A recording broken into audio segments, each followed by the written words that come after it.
Good morning. Morning. Welcome to sunny Eastbourne, wherever you are. I don't know, but hey ho. I'm in Sussex. Thank you. Oh, you really? Oh, funny. Oh, that's Thank cool. you so much for agreeing to do this. No, it's all part of our little journey, isn't it? I'll just turn my phone off as well. I think it takes a bit of the internet, doesn't it? Otherwise. Yeah.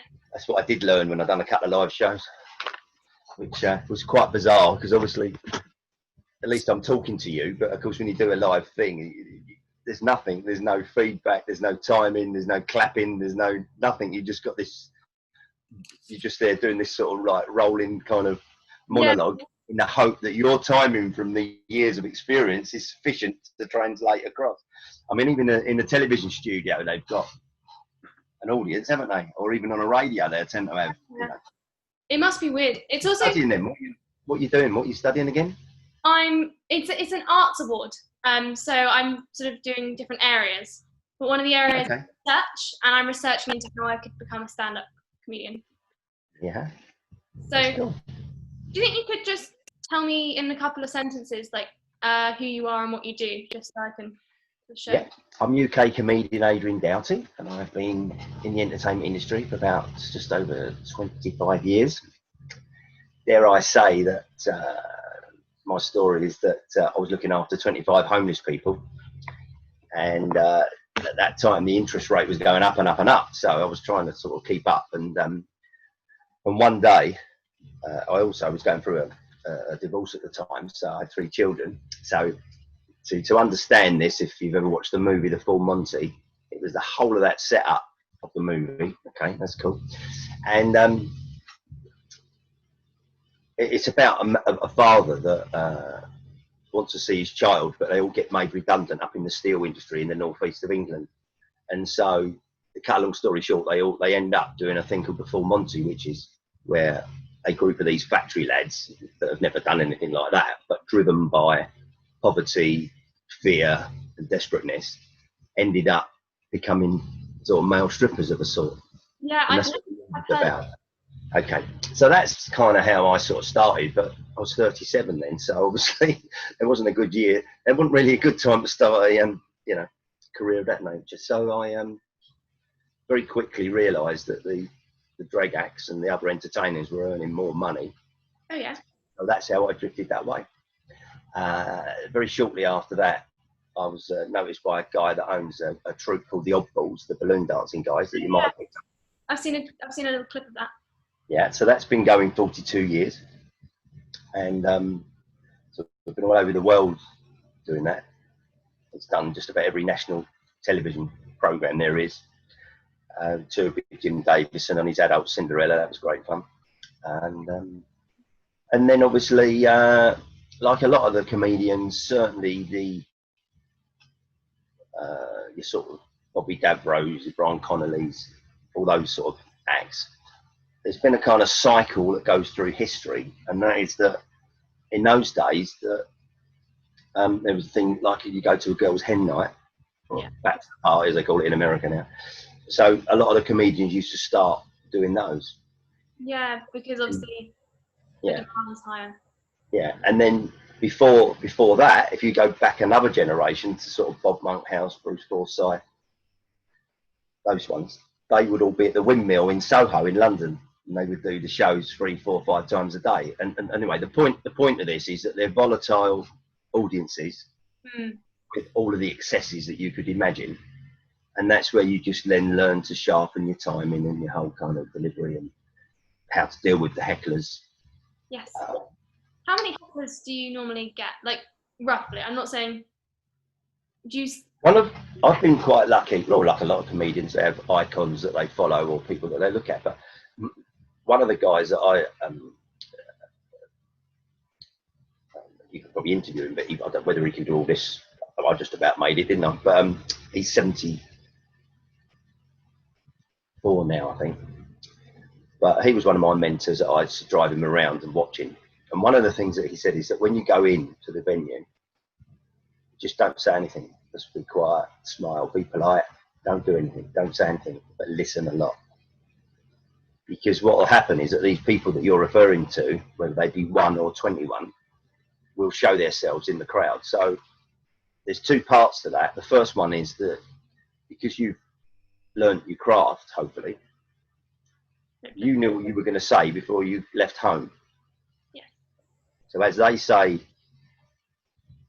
I don't know, some funny line, when's a comedian coming on, let's use an old one. Then, depending where you are, you would select. And this is the trick of it. This is where the fine tuning comes in. You don't. It's not just a question of can you handle the heckler.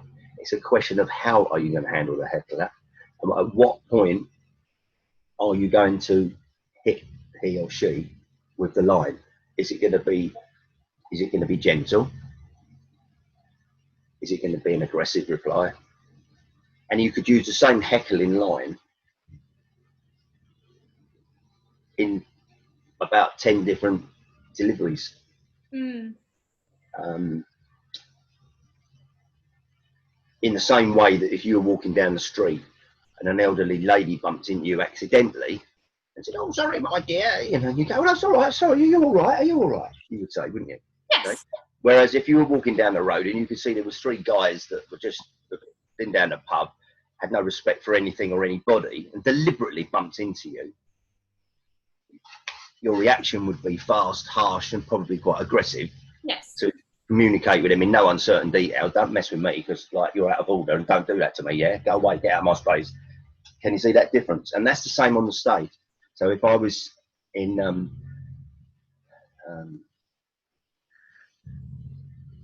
don't know, the East End, Okay.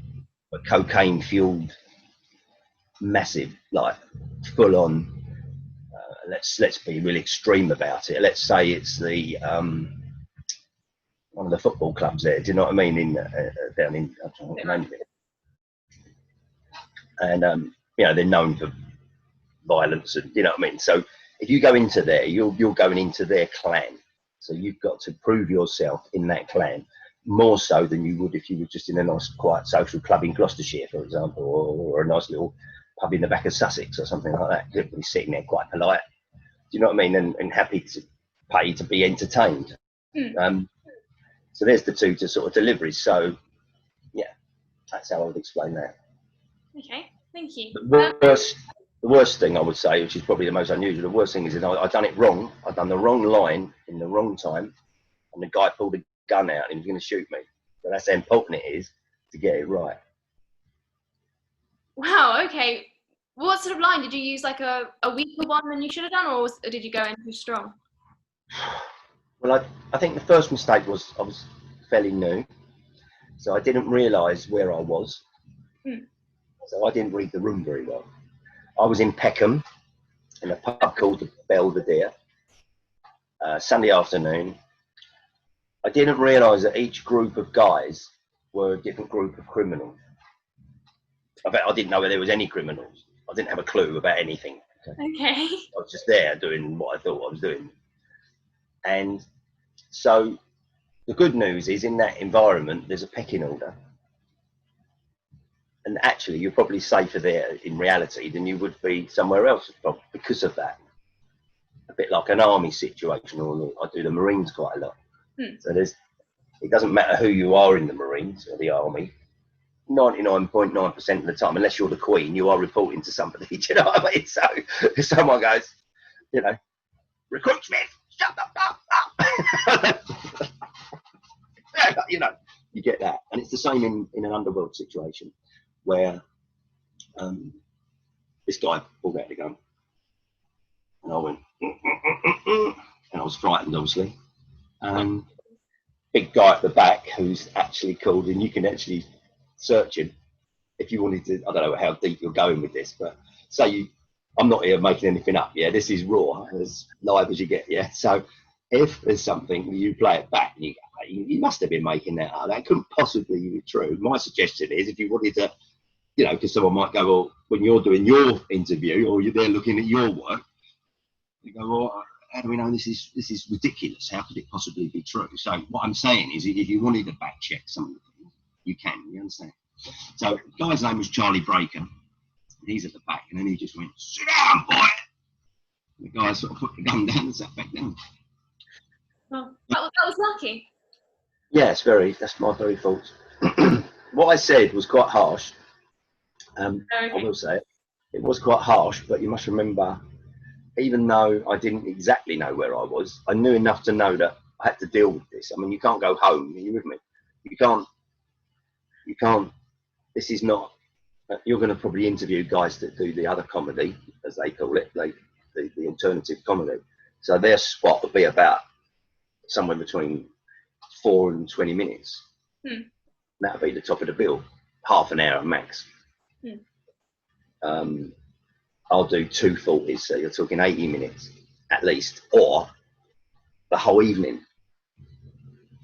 So you can't go home. You with me? You can't think, there was another 6 comedians over there. One of them have to come in and fill in, or maybe they'll do a bit more extra time, or we'll extend the tea break, or the drinks break, or the toilet break, because you haven't got that option. You just carried on even after someone threw. You've got to learn you've got to stay there, yeah. So I wasn't going nowhere, and I couldn't get out anyway. It was the only door was in there, and then all you guys were there, So it's like real. The line was, and obviously, given that learning curve, I do only do this when it is absolutely necessary, because I learned the severity of it. And so, if you can imagine, you're talking East End, you're talking Peckham, and all that goes with that. And the guy's sitting right in the front, and he's not giving me an inch. Now, I would normally do a couple of gentle things. I remember these are all guys, so it's a lads type environment, yeah. So I'll probably say something like, "Yeah, all right, mate. I'll do this act on my own, like you have sex." That would be sort of gentle, yeah. And then I've done 2 of those, and he wasn't getting it. So he's got to go now. Yeah, mate. I can't pretend he's not there, because he's sitting where you are. So the line is, and as I do it, what's important about this for you if you should decide to be a comedic point of view, is the power of the simple little bit that's unnoticeable, that makes a big difference. So here we go. All right, mate, listen, not being funny, but you come out once a year, I'm out every night of the week. So loosely speaking, that makes me a pro. Like your mum.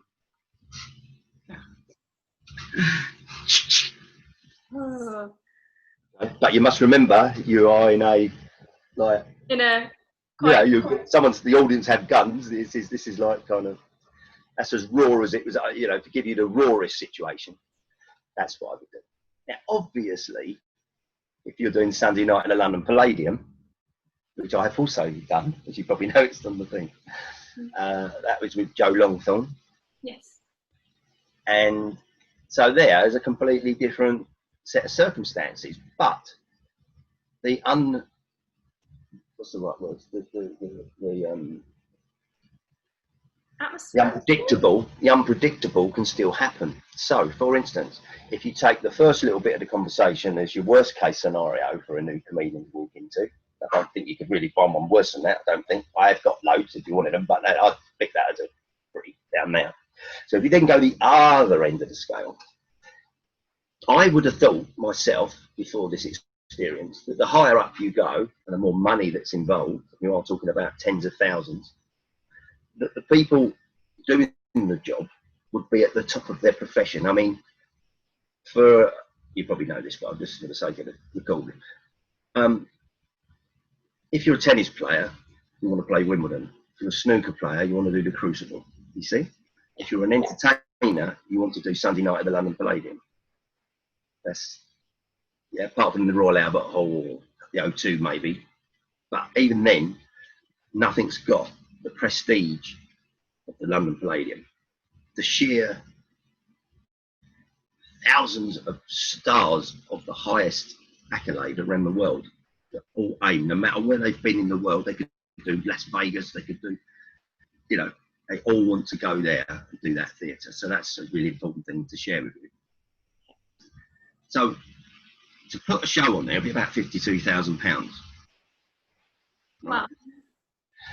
So you'd imagine that everyone's really kind of on their job, you know. So in that respect, you kind of a bit relaxed, if you get what I mean, because you think, well, I'm in good hands, because like obviously it won't be, you know.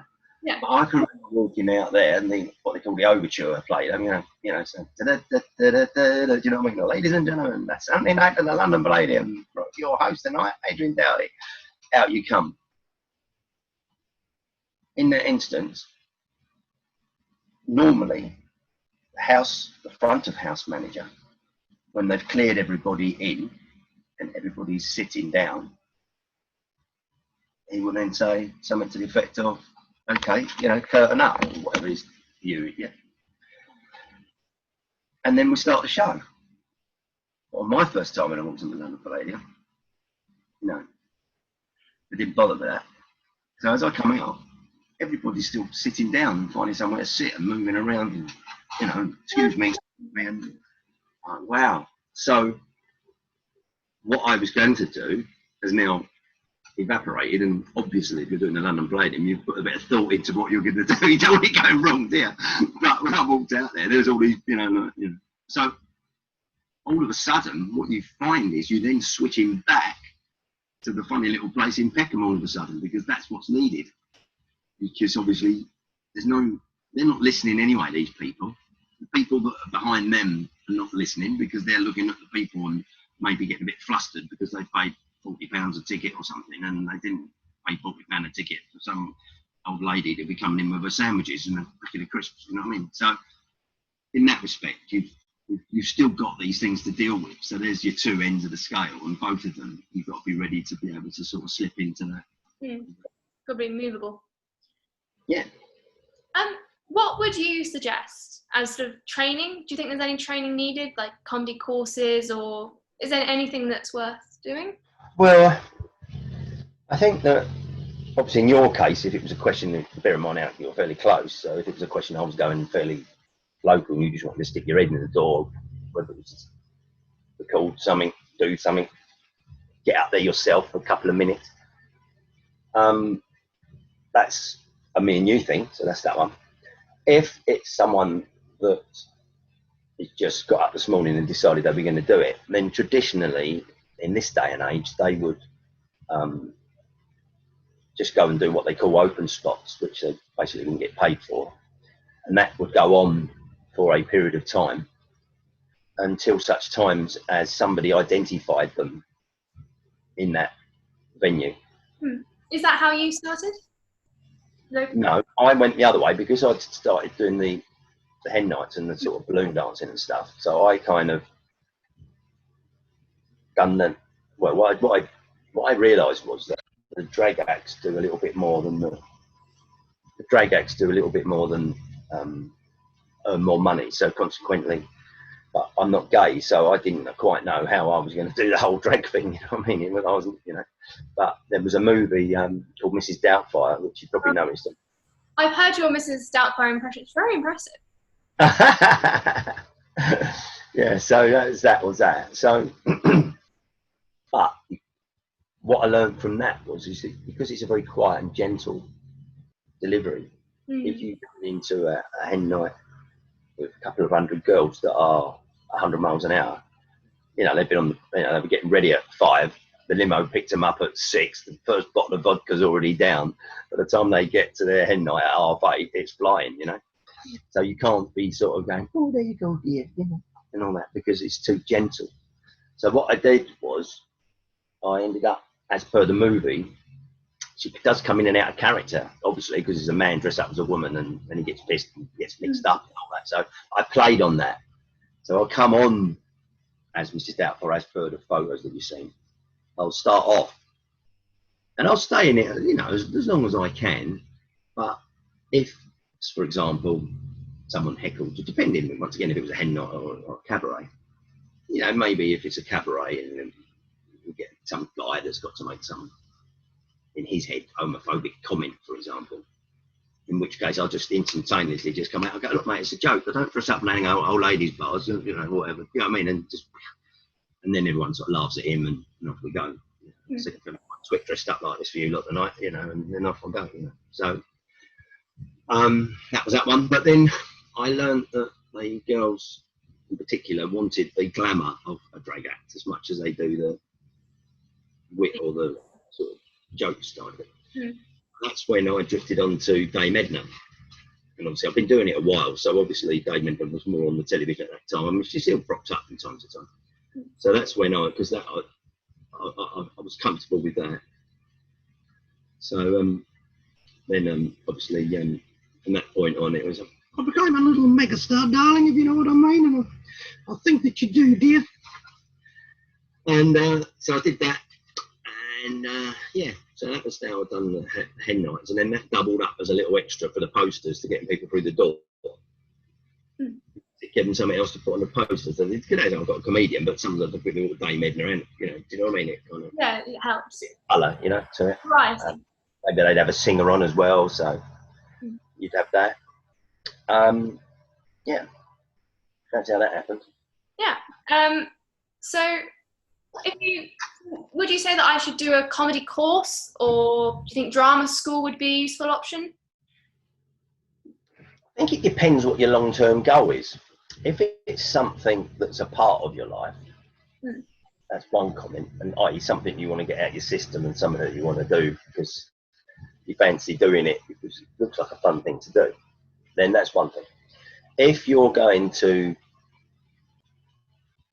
genuinely thinking to yourself, I'd like to do this in a commercial, full-time way, and you're at the age that you are and you have a choice, then if you can go through drama school and try and get into the best one that you can, trying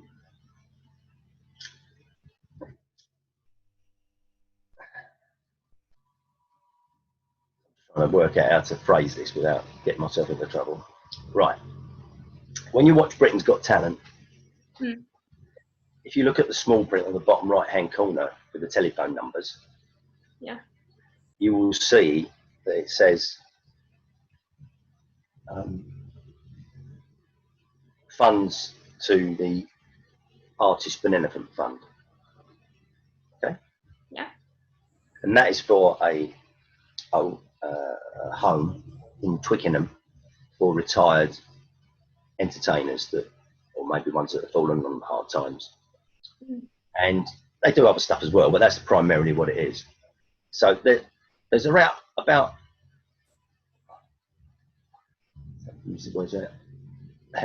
allegedly it's about £1.5 million Wow. goes to that. Okay. And then now my reason for saying that is that people that are behind a charity, get your head around this, think about what I'm saying to you. Simon Cowell is paying £1.5 million. Yeah. All right. Now, traditionally, we all go, "Oh, Simon, it's what Simon says, and Simon says, and Simon, yeah, you're delusional. Off you go, yeah." But for £1.5 million, they go, "This is Amelia. She's our new comedian." Are you with me? So you start to see that it's a business. It's called show business for a reason, and I'm just giving you an insight as to that. And so, obviously, those people will go to certain drama schools or dance schools, and they give them artists for their shows, and then they'll go to their shows to pick the up and coming new artists that then get on the little conveyor belt. Obviously, you know, of course, you've got to have the talent, the work, the ethics, to be a nice person, someone that people can deal with. You know, I mean, Simon Cowell doesn't want to be dealing with someone who's a complete diva and just won't even get up in the morning to come to rehearsal, and you forget your job. But assuming you do all the basic common sense things, then you're left with, well, what else can I do? Why am I really funny? The audience is laughing and I'm still getting X amount of money and struggling to fill my diary, which is obviously what hundreds of thousands of acts around the country do. I think that it was Nobby said to me once, you know, it's a great lifestyle, but it's not a get rich quick scheme. The guy that's on at the moment, I can't remember, isn't it Steve Royal, I think it is, he's a juggling guy. I don't know if you've watched it this week. Now, he's been doing the circuit for years and years and years and years and years. You know? Now, they contact me regular Britain's Got Talent to go on, but you go straight through to live things, yeah? I'll turn the phone off now. Anyway, right, I'll send you the message. But the oddballs that he wanted. Oh yeah. But you see, straight away, you're into challenges because the first thing they said, well, can we change the music? So I said, would you ask Frank Sinatra to sing My Way with a different backing track? Like, you know, what are you doing? It's worked for 42 years. Why would you want to change the music? It worked. Yeah, well, okay then. And you'll have to wear. Oh, no. It's called The Naked Balloon Dancers. Yeah, which bit of that don't you? Yeah, I'm giving you a condensed down 3-month conversation that went on. Yeah, debating and arguing and yeah. Okay, and we need to cut that down to 3 minutes. I said, well, it ain't 3 minutes, it's 4 minutes. Because the punchline is on the last bit, if you get what I mean. You know? So my point there is, once again, and you know, you talk about starting a career,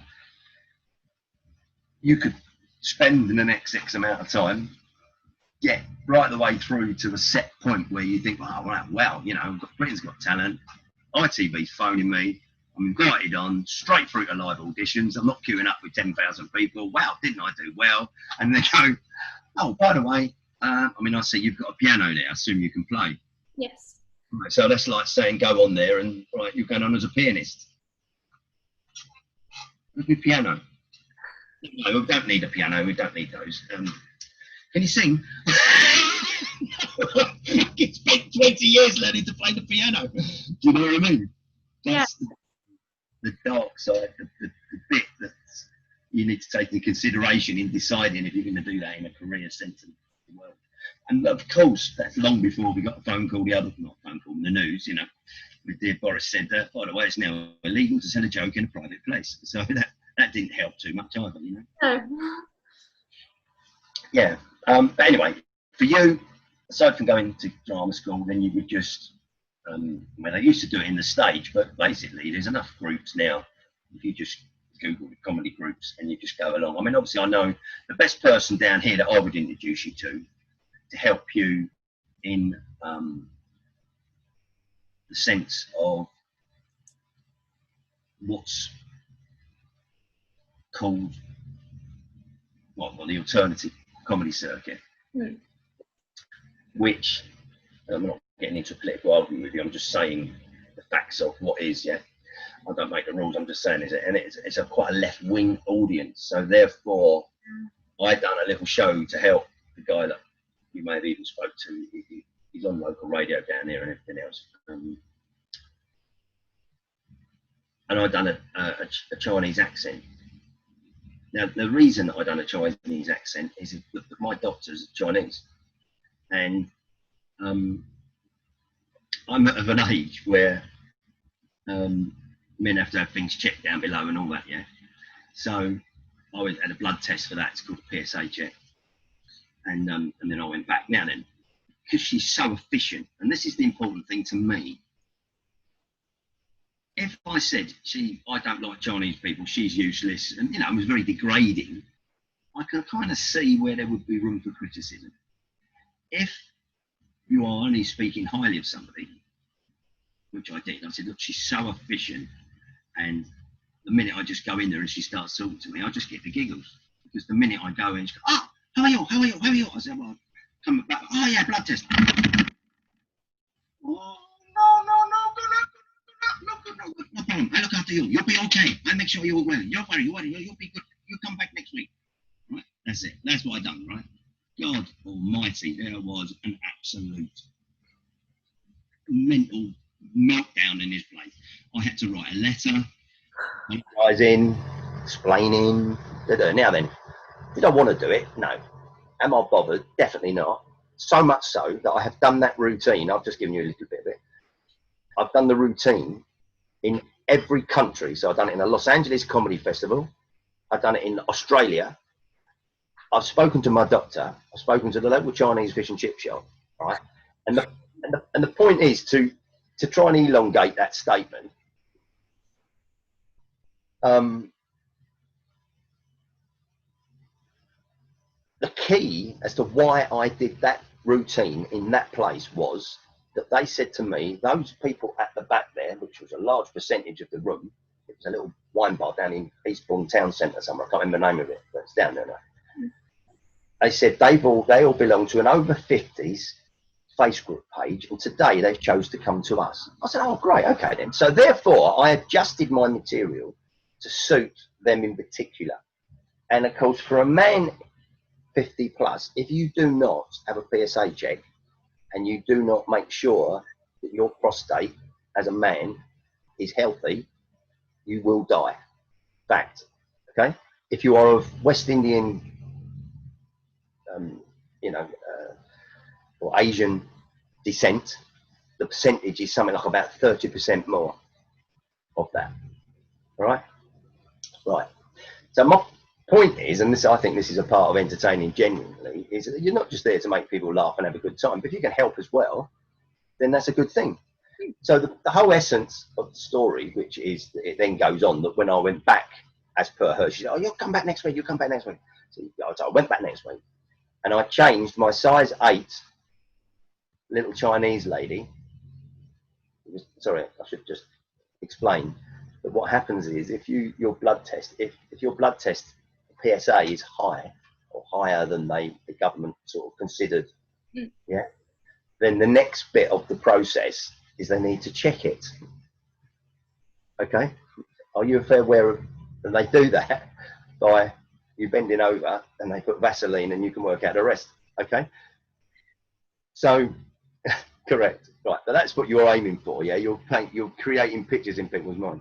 So what I'm saying is that I thought to myself, well, most guys, oh God, and that's why they don't get it checked, because they don't want, yeah, so they don't get it checked. And by the time that they now can't go to the toilet, they're getting up 6 times in the night, they have no sex life, they go and have it checked because they've got to, because they can't go to the toilet.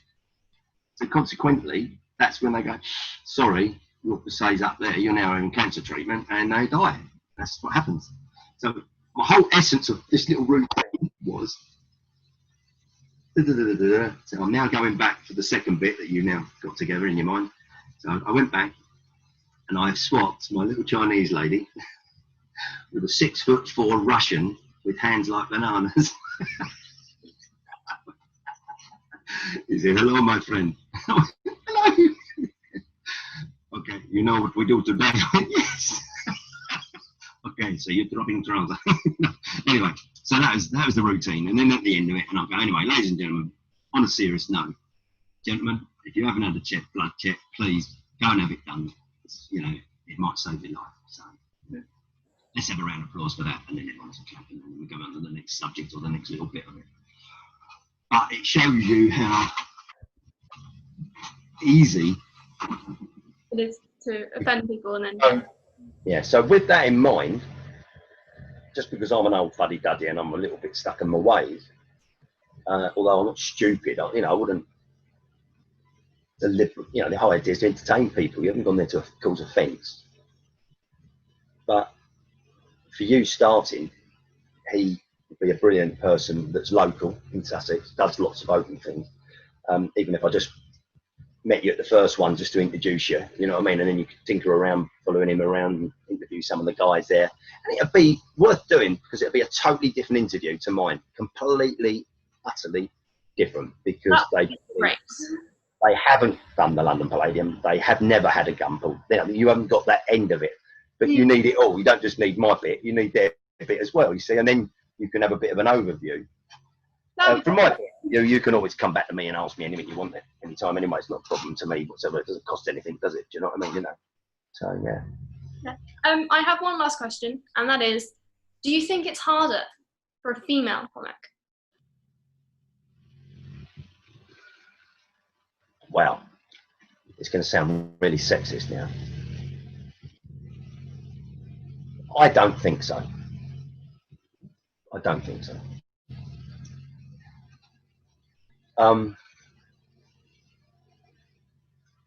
Why do you think there are fewer women then? It's bizarre, this, because obviously I've looked and watched, and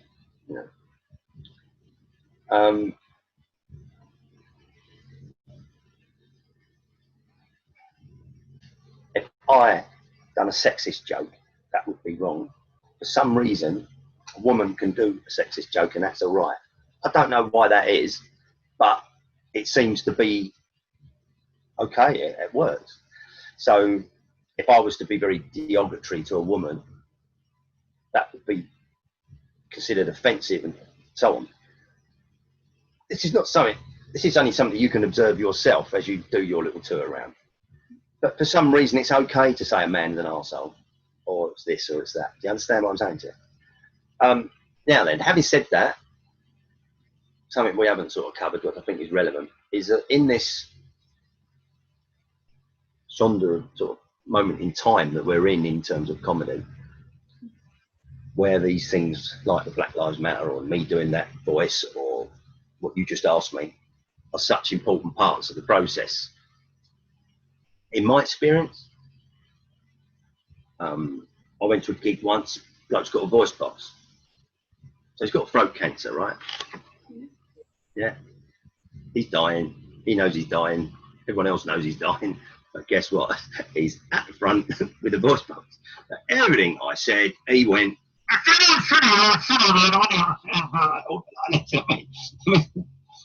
you ever listened to anyone talk through a voice box? They've got no throat. They've got it removed, yeah?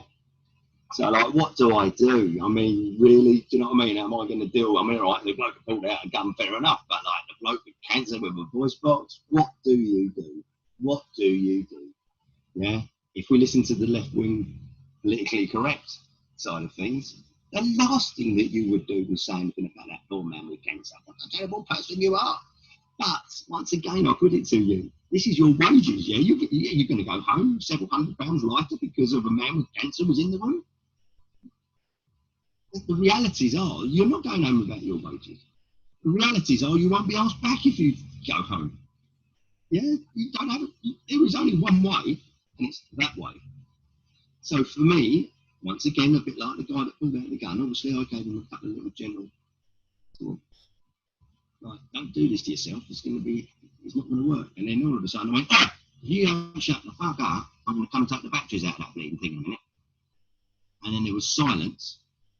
And then he just absolutely burst out laughing like you wouldn't believe. So did everybody else. And me and him bantered for the rest of the night with all sorts of silly comments. Like, I went, I can't believe it. When I was little, I was scared of the Daleks. So I kind of known I was hiding behind the bloody settee because of someone like you, and all sorts of silly things.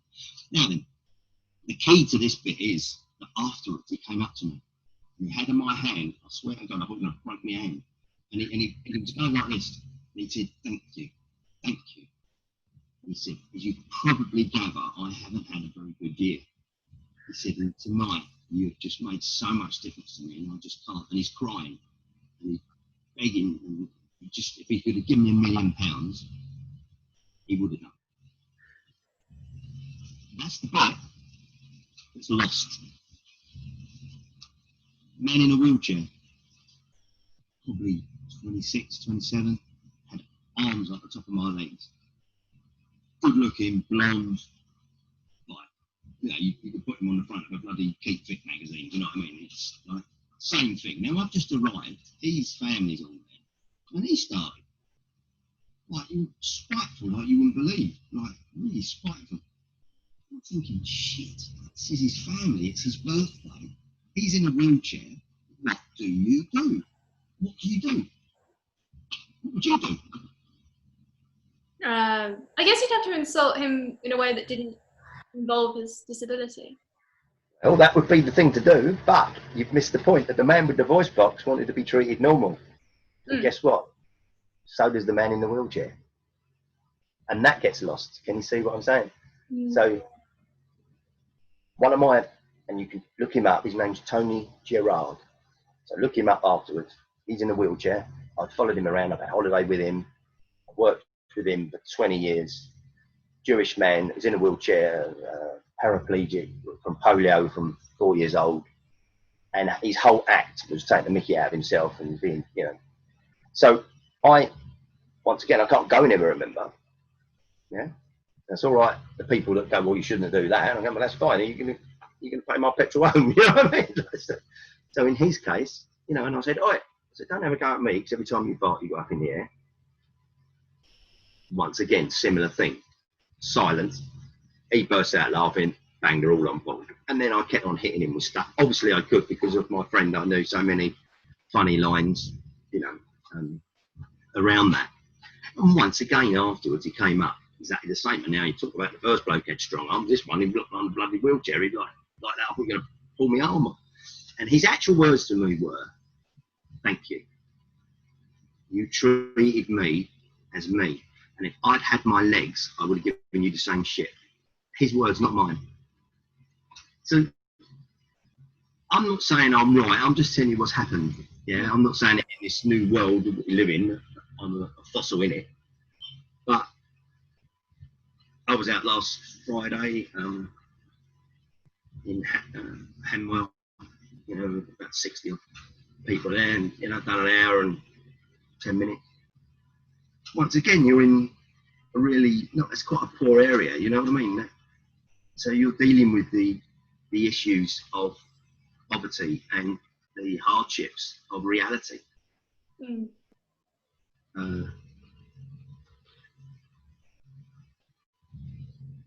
Yeah, I mean, I've got a last story that sticks in my mind, and I got asked on the Queen's Silver Jubilee, and we were going to do the oddballs, but when we were going to do the oddballs before for royalty, the Sun got hold of it, and they said naked balloon dancers dance on Diana's grave, right? Okay, so wind forward a few years now, and I can't remember talking to you now whether it was Princess Margaret or the Queen Mother passed away. So obviously, because of all that last time. Anyway, so we got pulled. So I didn't have a job. So someone rang, "Oh, can you go and do this?" I went, "Yeah, okay." So I went up towards Gloucestershire, and it was a thing called the Chocolate Club. So all the address I had, it looked like a field with a sign on it, you know. So I found it anyway. And these guys, you go up over the hill, you know, what am I looking for then? You don't know when you find it, you know. Like, anyway, and I've got an, there's 1,000 bikers. I mean, like through their head, leather jackets, and been partying hard, like, you know, a biker would for a bank holiday weekend. It was now sort of like Monday afternoon, and there was 1,000 of them, and it's like I'm in a suit. It was quite some time ago, and in those days we used to do like the things that would make the money up. Sometimes we'd do the stripograms. So I had this funny little thing on underneath at the time, which was had leather studs on it, right? So imagine I'm standing there with 1,000 guys, and I'm talking, and no one, they're just like that. I mean, I'm hanging, I guess, from. It was just like there was nothing. I was like, oh, help. And then, as often happens, something kicks in. And I pulled the letter out from the BBC where we should have been at Buckingham Palace, and I went, "See you lot." I went, "You know what that says? Buckingham Palace." I said, "And where do I end up? In a fucking tent for you miserable bastards." They were up. And we was in the leather thing. I said, "And I feel like a bacon sandwich at a bar mitzvah standing here." And then pulled out the study bit, and you're in, and then once you're in, don't stop. Do you know what I mean? You've got to keep going, you know. So, yeah, it's I love it, as you can tell. I'm just giving you the funny, mad stories, and obviously these are very extremes because they're the sort of ones that stick in your mind that are extreme over 25 years that you would probably put into an interview like this to help you kind of gather your little nuts of history of the sort of things that goes on. But just me, I mean, I was saying about it the other night. I mean, one of the funniest things I ever read in a book was Peter Kay. and he was doing a Christmas party once, similar scenario to me in the Peckham, yeah, but obviously up his end. And he's dying. He's like, he can't get out. There's no back door. And like, he's like, get me out of here. So he said in the book, because he kind of apologised. He said, I apologise for you was at that Christmas party. And he said, ladies and gentlemen, he said, I'm now going to do something that you've probably never seen before, and you'll probably never see again. He said, I'd like you all to count backwards from 10. Oh, yeah. They went 10, 9, 8, and he ran across the tables, out the door, jumped in his car and drove away.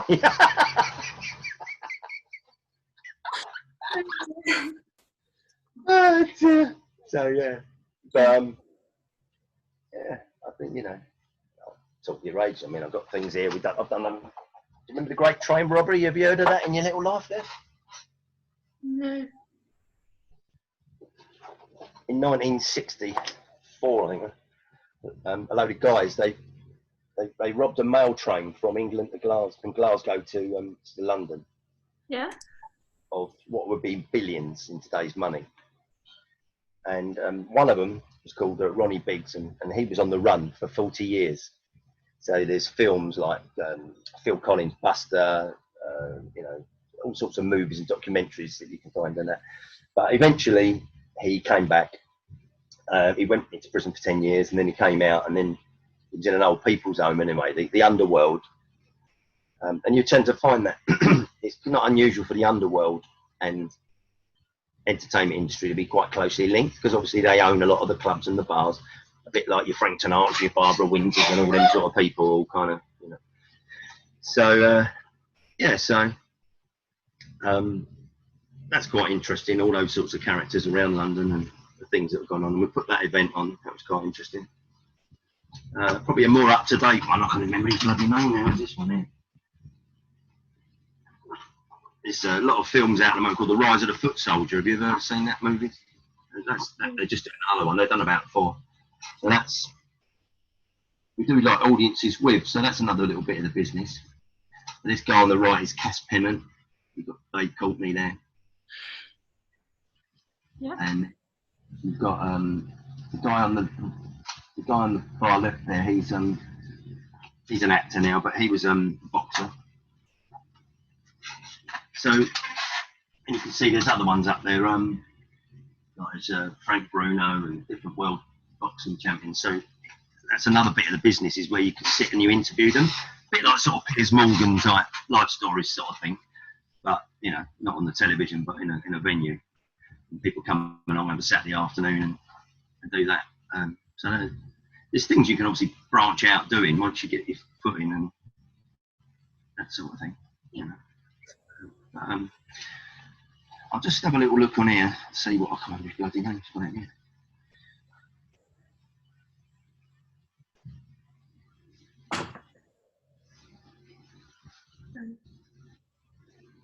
But he does loads of shows around Sussex, and they're good times as well, like Sunday evening and stuff like that. So it won't necessarily interfere if you know things going on. Yeah. Well, thank you so much for doing this for me. You've got all my contact detail. I'll just give you this number. Okay. And then you can speak to him. And thank you.